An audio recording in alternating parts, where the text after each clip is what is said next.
Hello guys, welcome back to another video. আমি আবার একটা নতুন রান্না নিয়ে চলে এসেছি। তো মাটন বিরিয়ানি বানাতে প্রথমেই আমাদের লাগছে মাটন। এটা 600 গ্রাম মতন মাটন আছে। লাগছে ডিম, লাগছে আলু। এরকম সাইজের আলুগুলোকে আমি জাস্ট টুথপিক দিয়ে বা ফোক দিয়ে আমি এরকম একটু প্রিক করে দিয়েছি যাতে নুনটা ভালো মতো ঢুকে যায়। মাটনের গ্রেভিটা বানাতে 4টে বড় সাইজের পেঁয়াজ কুচি লাগছে, আর বেরেস্তা বানাতে লাগছে আমাদের 3টে বড় সাইজের পেঁয়াজ এরকম স্লাইস করে কাটা। চাল লাগছে বা যে মশলাগুলো লাগছে সেটা আমি আপনাদের পরে দেখিয়ে দিচ্ছি। প্রথমে আমি বেরেস্তাটা বানিয়ে নেব। তো দেখা যাক আমাদের বেরেস্তা বানানোর প্রসেসটা। বিরিয়ানির চালের জন্য আমি ইন্ডিয়া গেট চালটা ইউজ করেছি, আর আমি এই কাপের মেজারমেন্ট নিয়েছি। এই কাপের 5 কাপ চাল আমি নিয়েছি, দিয়ে আমি এটা ভিজিয়ে রেখেছি। এটা 1 ঘন্টা মতন আমি ভেজাবো, তারপরে আমি ভাতটা বানাবো। 80% মতন ভাতটা কুক হবে, বাকি 20% যখন দমে দেব তখন এটা কুক করা হবে। গ্যাসে আমি তেলটা গরম করতে বসিয়ে দিয়েছি, সর্ষের তেল। এখানে আমি 2 চামচ মতন ঘি অ্যাড করব। এবার আমি বেরেস্তাটা বানাবো। আর সাইডে আমি প্রেসার কুকারে মাটনটাকে 2টো স্টিম দিতে বসিয়ে দিয়েছি, একদম অল্প জল দিয়ে। যেহেতু আমি বিরিয়ানির জন্য বানাচ্ছি তাই আমি এটাকে স্টিম দিয়ে নিচ্ছি। আপনারা চাইলে পুরোটা কড়াইতে কষিয়েও নর্মাল ভাবে করতে পারেন, বাট আমি এখানে 2টো স্টিম দিয়ে নেবো, তারপরে আমি ওটা মশলাটা কষাবো। চলুন দেখে নিই এবার। তাহলে ঘিটা অ্যাড করে দিই, তারপরে আমি পেঁয়াজগুলো দিয়ে দেবো। কিছুটা আমি ঘি অ্যাড করছি, প্রায় 1 থেকে 2 চামচ মতন। এবার এটা আবারও একটু গরম হোক, তারপরে আমি পেঁয়াজটা দেবো।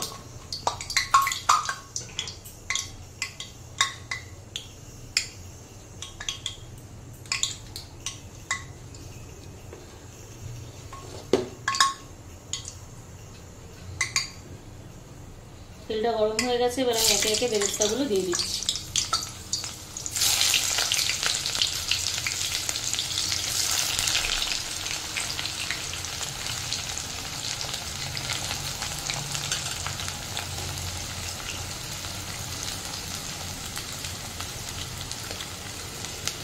এটাতে কোনো নুন যাবে না, এটা একটু গোল্ডেন ব্রাউন করে ফ্রাই করে নিতে হবে, দিয়ে আমি উঠিয়ে রাখবো। তারপর ওই সেম তেলটাতেই আমি মাটনটা বানাবো।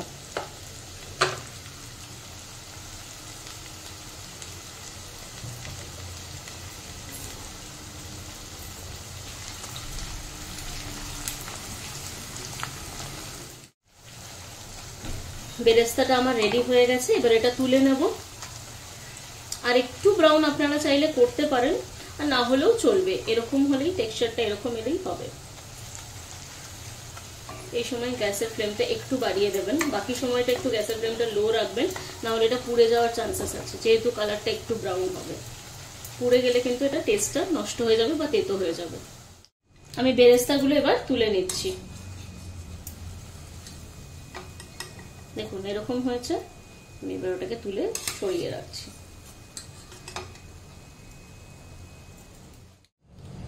তেলটা আমি আবার গরম করতে দিয়ে দিয়েছি। এবার আমি আলুগুলোকে একটু ফ্রাই করে নেব। আলুগুলো আমার সেদ্ধ করা আছে, একটু গরম হলে আমি এটা ফ্রাই করতে দিয়ে দিচ্ছি।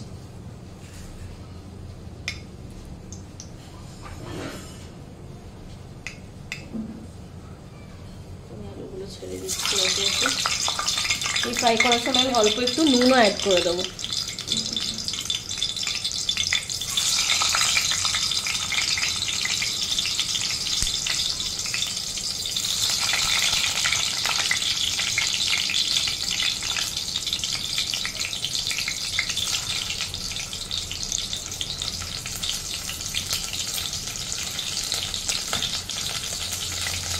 একটু আমি নুন দিয়ে দিলাম।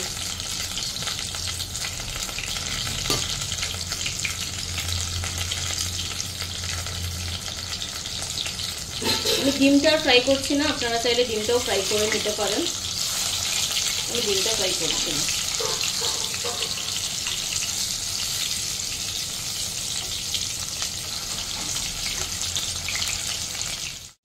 আলুগুলো ভাজা আমার হয়ে গেছে, আমি আলুগুলোকে উঠিয়ে নিচ্ছি। এবার কড়াইতে আমি দারচিনি, লবঙ্গ আর এই সাজিরেটা ফোড়নে দিয়ে দিচ্ছি। এবার ওই একই তেলে, আমি আর তেল অ্যাড করিনি, যেহেতু মাটনটা আমি স্টিম দিয়ে নিয়েছি, সেটা থেকে অনেকটা ফ্যাট বেরিয়ে গেছে।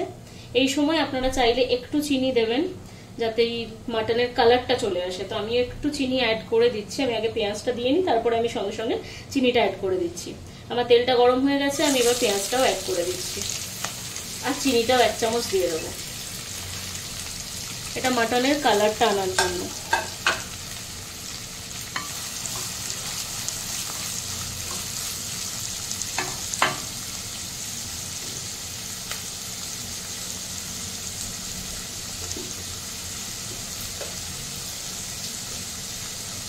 এই চামচের 1 চামচ মতন চিনি দিলাম, ব্যাস, আর চিনি ব্যবহার হবে না।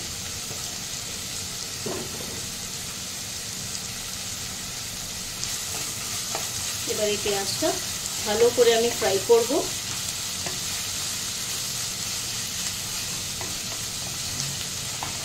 তার সাথে সাথে আমি যেটাতে ভাতটা বানাবো সেটাকেও আমি গরম হতে সেখানে জলটা দিয়ে আমি ডেকচিটা বসিয়ে দিয়েছি। এবার এই জলটা ফুটছে, আমি এটাতে তেজপাতা, গরম মশলা আর সমস্ত বিরিয়ানি মশলাগুলো অ্যাড করে দেবো। তারপর আমি চালটা দেবো, আর তার সাথে একটু লেবুর রসটা দিলে আমার চালগুলো একটার সাথে একটা লেগে যাবে না। তো আমি এগুলোও অ্যাড করে দিয়ে আপনাদের দেখাচ্ছি। তাহলে আমি ডেকচিতে অ্যাড করে দিচ্ছি। এখানে আমি নিয়েছি হচ্ছে জয়িত্রী, সামরিচ, দারচিনি, লবঙ্গ আর কয়েকটা তেজপাতা, এগুলো আমি দিয়ে দিলাম ডেকচিটায়। এবার আমি বিরিয়ানির যে মশলাগুলো আছে সেগুলো অ্যাড করছি, আমি দেখিয়ে দিচ্ছি। আমার কাছে আছে কেওড়া water, white rose water, Kesar আছে আর বিরিয়ানি মশলা আছে, সবগুলোই আমি অ্যাড করে দিচ্ছি। 2 ফোঁটা করে সবগুলোই আমি এই ভাতের ইয়েতে অ্যাড করে দেবো।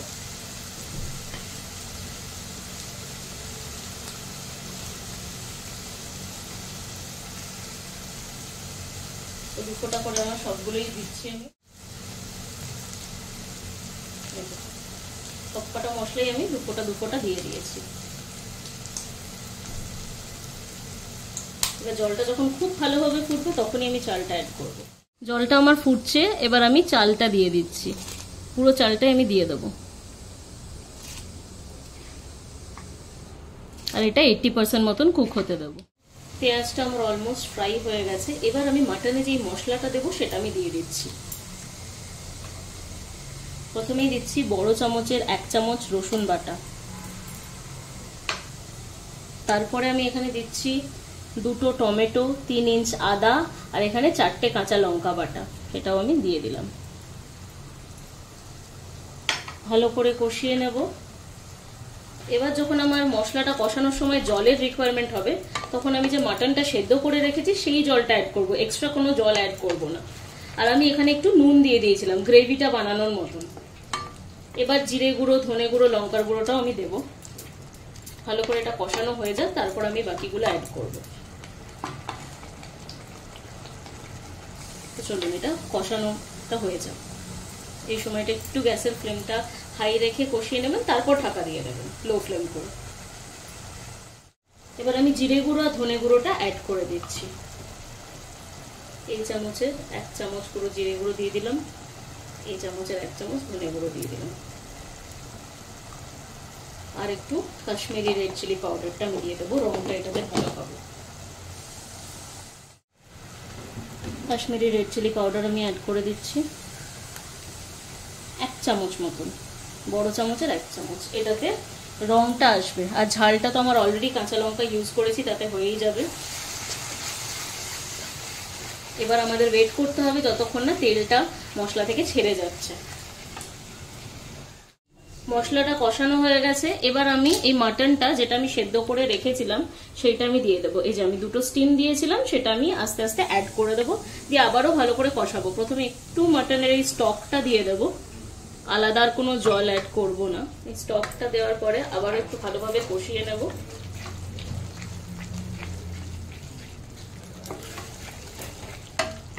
যেহেতু আমার মশলা থেকে অলরেডি তেলটা ছেড়েই গেছে, আমি পুরো মাটনটাই আস্তে আস্তে দিয়ে দেবো, দিয়ে হতে দেবো লো ফ্লেমে। দেন পুরোটা অ্যাড করে দিলাম, স্টকটা আর মাটনটাও। এবার একটু বয়েল করে, মানে গ্যাসটাকে হাই ফ্লেমে রেখে যেই ফুটবে আমি তারপর মশলাটা মানে ফ্লেমটা লো করে দেবো, দিয়ে হতে দেবো, তাতে মাটনটাও আর একটু সেদ্ধ হবে আর এটা কুক হয়ে যাবে ভালো মতো। মিনওয়াইল আমি আমার বিরিয়ানির চালটা হয়ে গেছে রেডি, 80% কুক হয়ে গেছে। আমি আপনাদের দেখিয়ে দিচ্ছি, আমি ঝরিয়েও রেখেছি চালটা। এই যে দেখুন আমি চালটাকে ঝরিয়ে রেখেছি, একটা এরকম স্ট্রেনারে আমি দিয়ে দিয়েছি 80% কুক চালটাকে। এটা আমার ঝরছে, বা জলটা ঝরানো হয়ে গেলে আমি তারপর একটা থালায় স্প্রেড করে দেবো, বা এভাবেও রাখতে পারেন, তাতে শুকিয়ে যাবে যেহেতু আমি স্ট্রেনারে দিয়েছি। মাটন থেকে আমার এবার তেল ছেড়ে গেছে, আমি আরেকটু গরম জল অ্যাড করে দিচ্ছি, যেহেতু এটা বিরিয়ানি তাই আমার গ্রেভিটা দরকার। আপনারা দেখুন এখান থেকে একদম তেলটা ছেড়ে গেছে। তো আমি আরেকটু গরম জল অ্যাড করে আবারও 5-10 মিনিট আমি এটা কুক হতে দেবো। আর একবার মেনওয়াইল আপনারা চেক করে নেবেন যে মাটনটা সেদ্ধ হয়েছে কিনা। তবে আমার মাটনটা অলমোস্ট কুক হয়ে গেছে, বাট গ্রেভির জন্য যেটুকু জল দরকার আমি সেটুকু অ্যাড করে দেবো। আমার মাটন কষাটাও একদম রেডি হয়ে গেছে। আমি এটাতে ওপর থেকে জাস্ট একটা হ্যান্ডমেড বিরিয়ানি মশলা দিয়েছি। সেখানে আমি তেজপাতা, দারচিনি, জায়ফল, জয়িত্রী, সাজিরে, সামরিচ, এলাচ, লবঙ্গ এগুলোকে শুকনো খোলায় রোস্ট করে আমি এটাকে গুঁড়ো করে নিয়েছি। সেই মশলাটা আমি একটু অ্যাড করেছি। এবার আমি জাস্ট মেন পার্ট যেটা দম দেওয়া বা লেয়ারিং সেটা দেখাচ্ছি। প্রথমে আমি একটা চাটু বা প্যান মতন নিয়ে নিয়েছি, তার উপরে আমার ডেকচিটা বসিয়ে দিয়েছি, যেটাতে মেনলি আমি বিরিয়ানিটা দমে দেবো। এবার এটাতে ফার্স্টে ঘি মাখিয়ে নেব। ঘিটা এবার আমি এটাতে মাখিয়ে নিচ্ছি। প্রথমে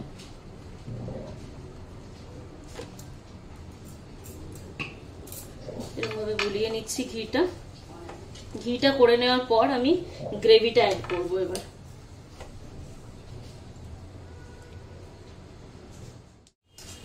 ফার্স্ট লেয়ারটাতে আমি গ্রেভি দিয়ে দিচ্ছি।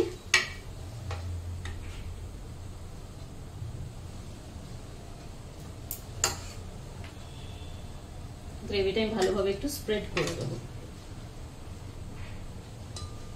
স্প্রেডটা করে দিলে কি আমি ভাতটা যখন দেবো ওটা লেগে যাবে না।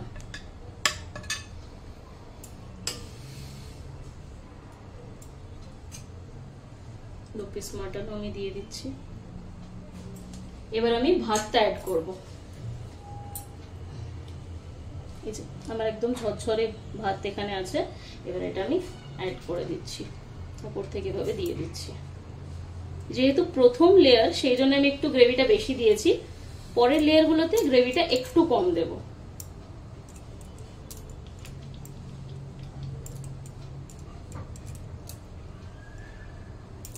এভাবে আমি ভাতটা দিয়ে দিলাম। এবার একে একে আমি বাকি মশলাগুলো আমি দেব। প্রথমেই হচ্ছে আমি বেরেস্তাটা একটু অ্যাড করব। বেরেস্তা অ্যাড করে দিচ্ছি। তারপর আমার যে বিরিয়ানির মশলাগুলো আছে সেগুলো দেব। এটা হচ্ছে আমার শাহির বিরিয়ানি মশলা, মানে এভারেস্টের বিরিয়ানি মশলা, সরি। তো এটা আমি একটু অ্যাড করে দিলাম। তারপরে আমি দিচ্ছি হোয়াইট রোজ ওয়াটার। প্লেন আমি এটাকে গোলাপ জলই দিচ্ছি আর কি, সেটা হোয়াইট রোজ আর কি। কেসার ওয়াটার দিচ্ছি। এটা আপনারা দুধের মধ্যে কেসারটা ভিজিয়েও করতে পারেন, বাট যেহেতু আমি এটাই এনেছি সেম ফ্লেভার অ্যাড করে, তাই জন্য আমি এটা দিলাম। এটা একটা বিরিয়ানি মশলা আছে যেটা মিঠা আতরের এসেন্সটাকে অ্যাড করে, ওইটা দিয়ে দিচ্ছি। আর কেওড়া ওয়াটার দিয়ে দিচ্ছি। এরপর আমি দেব হচ্ছে একটুখানি ধনে পাতা আর পুদিনা পাতা। এই প্রসেসে আপনারা একবার করে দেখবেন, খেতে খুব ভালো হয়। একদম অথেন্টিক বাঙালিটা না হলেও একটু হায়দ্রাবাদি বিরিয়ানির টাচ আছে এটাতে। তো আমি পুদিনা পাতা উপর থেকে একটু দিয়ে দিলাম, একটু ধনে পাতা দিয়ে দিচ্ছি।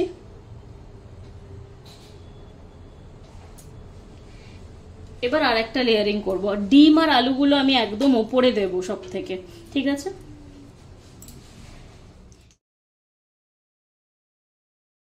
তো আমি স্টেপ বাই স্টেপ প্রসেসটা রিপিট করে নিয়ে লেয়ারিংটা করে নিয়েছি। ওপর থেকে খালি ডিম আলুটা অ্যাড করে দিয়েছি, ওটা আমি কোনো লেয়ারে দিইনি, একদম ওপরে দিয়েছি। এবার এটা 10 থেকে 15 মিনিটের জন্য দমে দিয়ে দেবো আমি লো ফ্লেমে। এবার আমি 15 মিনিটের জন্য এই ঢাকনাটাও দিয়ে দিচ্ছি, আর লো ফ্লেমে এটা হোক। 15 মিনিট দম দেওয়া হয়ে গেছে। এবার আমি সরিয়ে দেখব, অলমোস্ট সেদ্ধই হয়ে গেছে, মানে পুরো কুক হয়ে গেছে। দেখুন, আপনারা এই সময় চাইলে একটু চামচ বা কিছু চামচের পেছনটা দিয়ে আলুগুলোকে জাস্ট একটু দেখে নেবেন যে সেদ্ধ ঠিকঠাক হয়েছে কিনা। তো হয়েই যায়। এই যে দেখুন ঢুকে যাচ্ছে, আর কিছু লাগছেও না, স্টিক করছে না, আর ভালোভাবে ঢুকে যাচ্ছে। তার মানে আমার বিরিয়ানিটা রেডি হয়ে গেছে। ঠিক আছে, এবার আমরা প্লেটে ইচ্ছে মতন আপনারা সার্ভ করে নিন।